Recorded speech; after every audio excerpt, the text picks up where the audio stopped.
Hi Resta, Hi. I want to ask you something. What would you do if your best friend stole something from you? Uh, well, honestly speaking, it depends on what kind of stuff that he or she is stolen from me.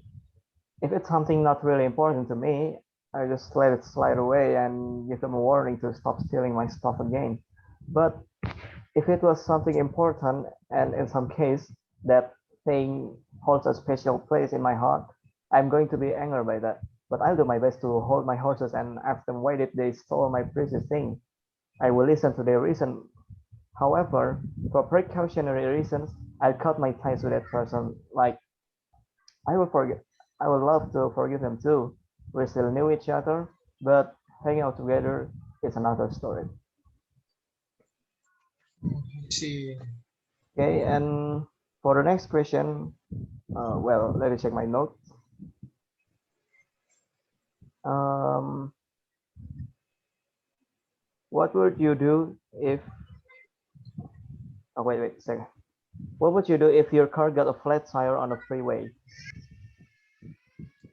Because I'm a panic person, so I usually to drive it to the side of the road and call my friend to help me.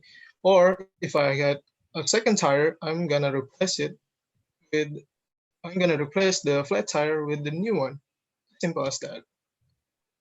So you will replace the tire And with a new one. yeah, just simple as that. Or maybe if I don't have another tire, I'm gonna call my friend to help me. And I want Okay. to ask you again, Resta. Okay. Go on. You need to borrow some. You need to borrow some money from a friend. What do you say? Oh my God. I wish I never been put in that position. But okay, if it ever happens to me, I admit that I would like to borrow as less as possible money from my friend.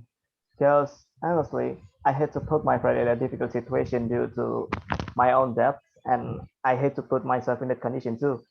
So I think borrowing a little bit of money from them will ease the situation for us rather than immediately ask for the big money from my friend. Fingers crossed for the situation never happen to both of us. Okay, and in turn, I have something to ask to you again. Um, the man in the seat next to you is smoking. What do you say? First of all, I'm maybe gonna tap his shoulder and then say nicely, "Sir, excuse me.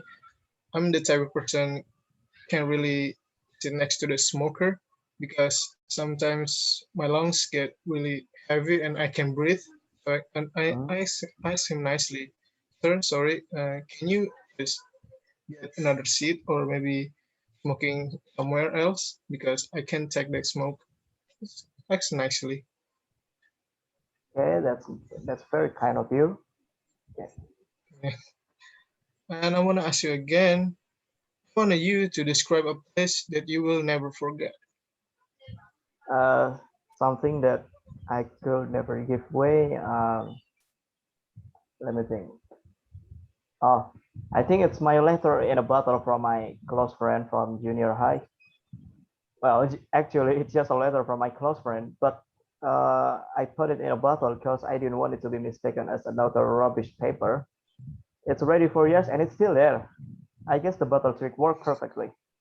Basically, it acts as a memorabilia from her, so whenever I feel like I'm missing her, losing my motivation, and any kind of situation that makes me feel bad, I would open the letter and read it again. I won't tell the details of what kind of letter is that, but it's able to make me feel rejuvenated when I feel stressed out. So yeah, I won't give this letter to anyone, no matter what.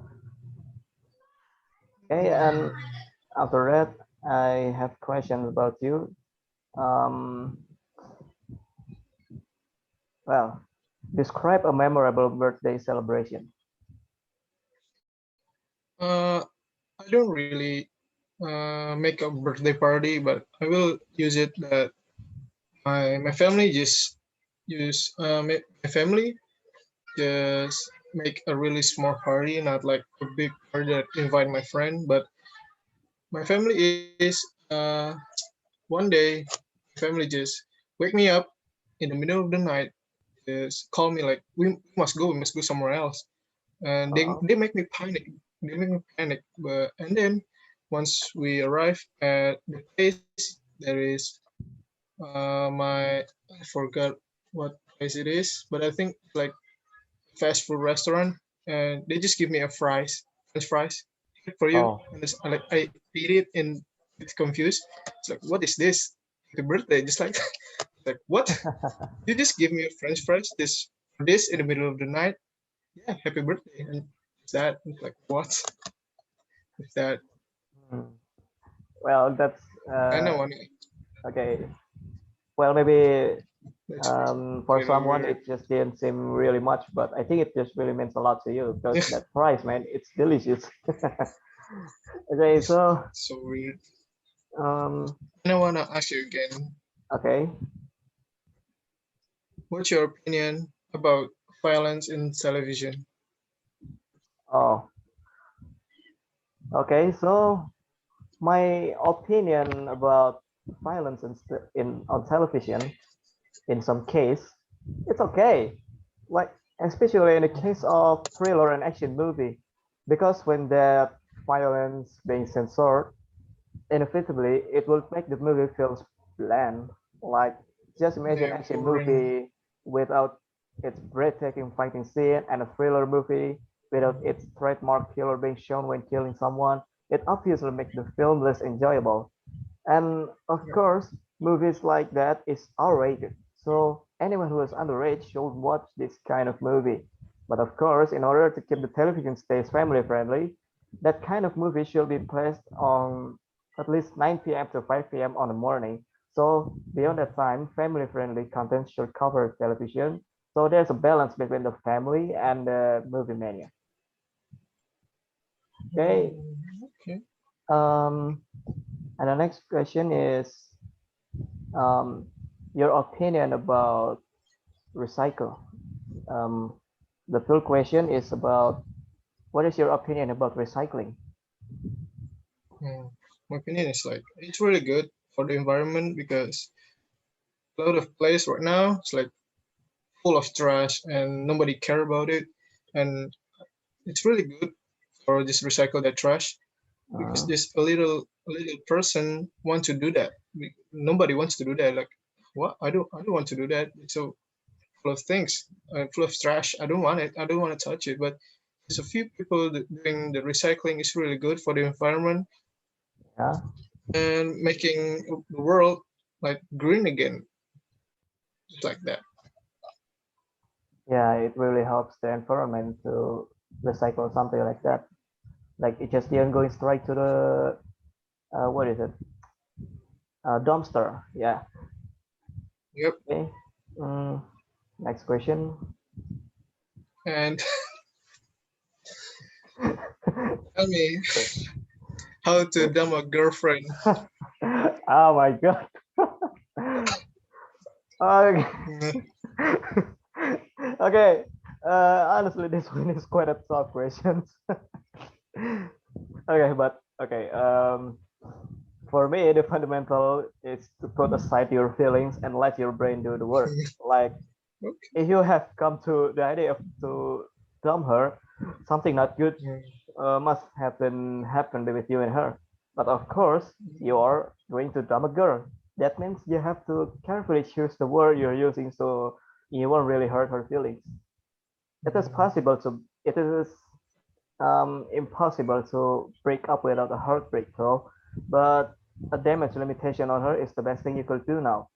Basically, say mm, that you think that the relationship is going nowhere and tell the reasons why do you want to end this delicately, and say that she's one of the best thing that ever happened to you. But due to some reasons, you and her is just not meant to be.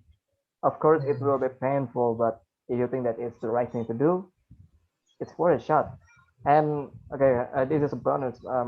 In case she's contacting you again, act like there's nothing happened and try to be a good friend to mm. her. Because trust me, having an ex as your good friend is really good. Okay. And I have a question for you too. It is about, wait. Okay. Um. Okay. So tell me what to do in an earthquake. I have two things. Like the first one, you in a house and you're doing something, and then suddenly you feeling that the earthquake is so big, you just run into a table and then hide under the table. Uh, Or if the ceiling broken down, you kind of safe because the table holding all the ceiling. The second thing is, if you're not doing anything, you just chill at home, and suddenly the earthquake comes out. You just go out from your house, or go out from the place you in, and run yeah. into open field and pray to God that you will be safe. Ah. Okay. Sad. Okay. Um. I think that's basically said that our Q&A is over, and thanks for the advice for the earthquake. Okay. Thanks for your time, and see you on the Yep. next opportunity.